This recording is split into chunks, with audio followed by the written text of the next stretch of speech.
Okay, so this is an update to the previous video on growing my tomatoes in galvanized cans.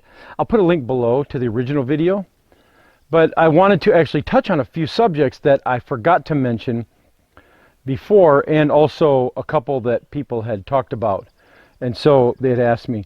So the very first one that I got was, a few people had said they can't grow in these cans because where they are it gets too hot. Okay, well here where I am in Southern Oregon, yesterday it was 105, so it gets hot here. And people had mentioned that the cans, being metal galvanized, it's going to heat the plants up and then it will cook them. Well, okay, let's do a test. I brought my thermometer. Let's do a test with the soil in the can itself, the ground, the temperature of the soil in my big raised beds, and the metal of my big raised beds, because people have also mentioned that way back years ago when I built these beds, that they said that the galvanized will cook the plants. Well, let's take a test and see. Okay, so it's 92 degrees outside right now, and let's point this at the ground, and it says 164. Okay, so let's point it at the can. 140,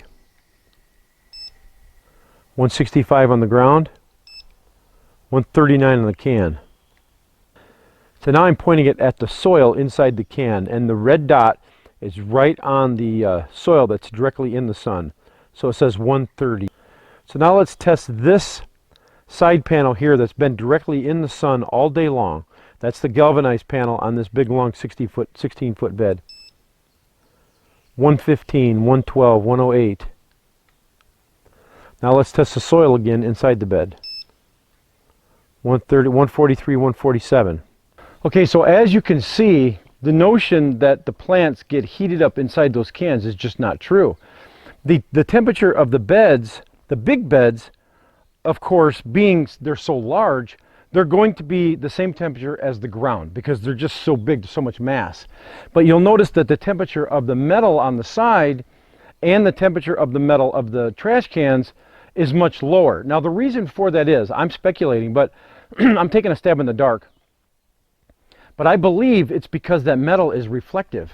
And so if the cans were black, of course it would absorb that heat, but being reflective metal, it's not absorbing it, it's reflecting the heat off, so it stays much cooler. So the idea that those cans and these raised beds will cook your plants is just, in my experience, is just absolutely not true. Okay, so another issue that came up was rotation. Someone commented, how do you rotate your plants when they're in these pots? Well, my first instinct was to say, they have handles, just take them and spin them, but then that's being too sarcastic.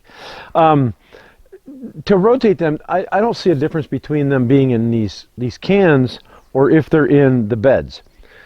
Basically, if you have a soil-borne disease, like let's just pick one like late blight. Well, if you're going to get it in the cans, you're going to get it in the bed. So if it's in the bed, you're going to rotate your crops, plant something different. Same thing with the cans. If you get it in that, you're going to plant something different. Now, I don't have a problem with late blight. I mulch heavily, and I make sure that when I water, I don't water overhead so the water doesn't spray up, hit the soil and spray up to the plants. So I don't usually have a problem. Now, if I did, this is my third year, fourth year, growing in some of these cans, and I haven't had a problem with it. If I did, though, then what I would do is you could do a couple things. You could take the soil and just dump it out and put new soil in, or you could take like clear plastic and put it over it and let it bake for 1 year and kill it, or you could just plant peppers in it for a couple years.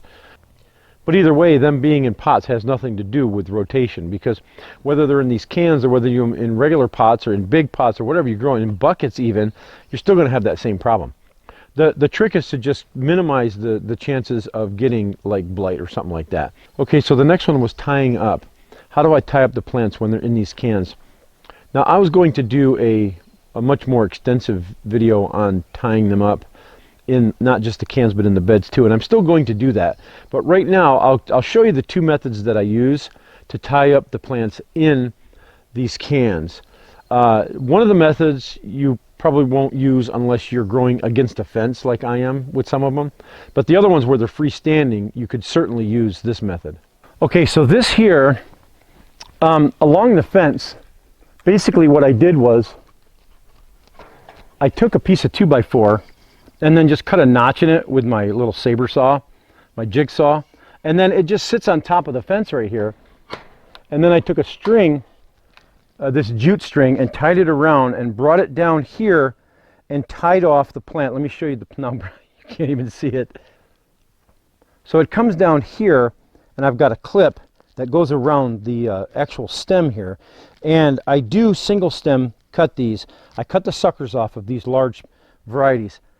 And so now when it grows taller, of course, I'm going to actually put more. I'll leave this string on, and as it grows, I'll put another one on, another one. So I'll have, 3 or 4 by the time this thing just gets humongous. Okay, so now these that are standing out here, freestanding, of course, they're not up against the fence. So what I've done here is I've taken these plastic-coated steel garden stakes, and I've just taken some jute string, go across it here, and then brought the string down here and tied it along, and then just use the clips on here. Now I'm going to do another video on these clips and about cutting the suckers and about tying them up. But for right now, I just wanted to kind of give you a quick overview on how I do this. So I just drive these. These are 8 feet, by the way. So I drive them into the side here, and then just run the string across, tie it right here, and then bring it down to the clip on the main stem. This, of course, is an indeterminate as well. And these are all 30-gallon indeterminate tomatoes. And so what keeps this from sliding down, there's little knobs on this, but if you don't tie it tight, it will slide down. So what you can do, I've done before, is I've taken just pre-drilled a little hole here and just put in little galvanized screws, and that holds the string from sliding down. But because as this gets heavier, of course, it's going to pull on it. But it doesn't pull an awful lot, because basically this is not keeping the plant from falling this way. It's keeping it from moving back and forth.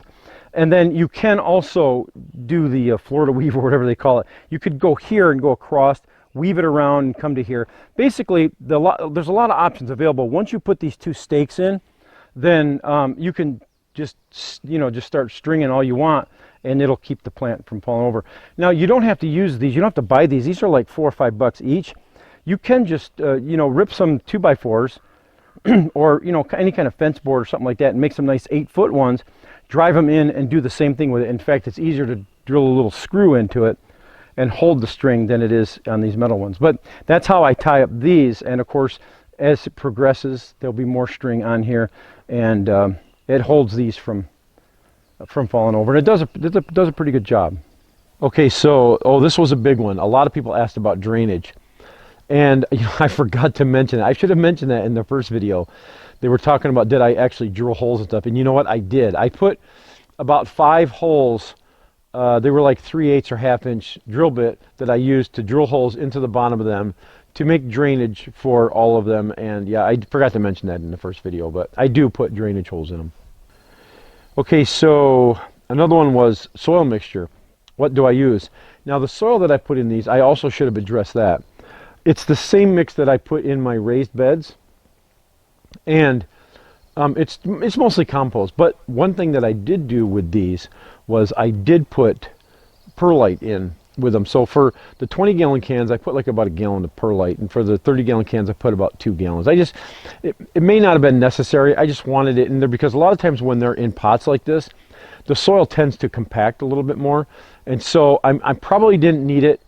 In the past, I haven't used it in a lot of them, and they seem to be just fine. But for some reason, I felt compelled to do it, and maybe I didn't have to. But I did add a little bit of perlite. Now, also, after I fill them up completely, well, not completely, I leave about 1 inch or 2 from the top. But you can almost fill them completely up because the soil will settle. But I did put about 1 inch of composted chicken manure and a little bit of worm castings. And then I planted in those. That gives them enough fertilizer to catch them all the way through the summer, and I shouldn't have to do any more. But if they start looking a little peaked or you start to yellow a little bit because they need more nutrients, then I will on top mulch a little bit more with the composted chicken manure. But so that's how I filled these up, with mostly compost and perlite, and then a little bit of chicken manure on top and some worm castings, and that's all I use for these, and it carries them through the whole summer. So I think that was it on all of the questions. And oh, you know what? There was one. What was? Oh, one question I think somebody mentioned about moving them around. Really, the 20-gallon ones, I can move the 20-gallon ones around easy enough. I mean, they're a struggle because they are heavy. The 30-gallon ones, I definitely have to use my hand truck. So I use my hand truck with the 30-gallon. If I'm going to go a long distance with the 20-gallon, I use the hand truck with them also. But the problem is when you get them on the hand truck, they like to kind of roll on the truck. So if you just strap them, you just put the hand truck under it and just put a strap around it, you can easily cart them anywhere you want, and you can move them. And there was one thing that I was going to talk about. Oh, you know what? All of these cans, when you buy them, they come with lids. So what you can do over the winter is, if you wanted to just keep the rain and everything from falling on them and just kind of preserve the soil, you can put the lids on them, and that's kind of a nice thing, having those lids. So that, I think, is definitely all of the comments and questions that I had on growing in these cans. And if you have any more questions or comments, just post them below in the comment section, and I do read those comments. So just go ahead and ask down there, and I'll try to answer them. So hopefully I won't have to do a part 3. Who knows? Maybe I will. But I will be doing one on tying them up a little bit better, and what kind of string and clips and stuff I use on those. But anyways, all right, thanks a lot for watching, guys. We'll catch you later.